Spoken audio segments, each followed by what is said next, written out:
Setelah selesai pergantian spare part dan naik dok, kapal motor penyeberangan KMP Tanjung Burang kembali berlayar akhir Agustus mendatang ke rute semula yaitu Ulele Banda Aceh dan Balohan Sabang. Sudah selesai pergantian mesin yang mengalami gangguan.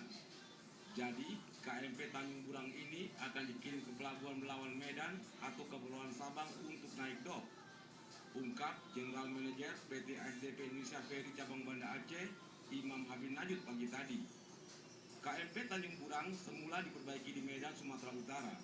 Setelah selesai setting spare part, dalam beberapa hari ke depan akan berfungsi kembali mesinnya. Tapi karena belum clear semua persiapan, maka masih harus menjalani proses docking. Targetnya kapal bisa beroperasi paling lambat akhir Agustus ini. Ya rencananya minggu depan itu saya baru putuskan itu antara dua, kalau nggak ke Sabang ke Belawan. Nah jadi kita ngambil keputusan nanti ngambil yang alternatif yang terbaik untuk kepentingan kita semua, untuk percepatan pelayanan dan efektivitas waktu serta ya, tentunya biaya. Kita pertimbangkan ini.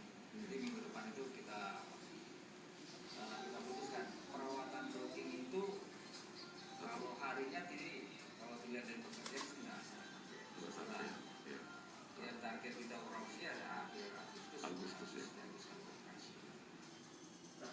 Menyinggung rute pelayanan Banda Aceh Sabang yang hanya dilayani KMP BRR karena KMP Tanjung Burang tengah mengganti spare part mesin yang rusak dan naik dok, Imam mengatakan tidak ada masalah dengan penumpang maupun kendaraan yang diangkut dengan KMP BRR.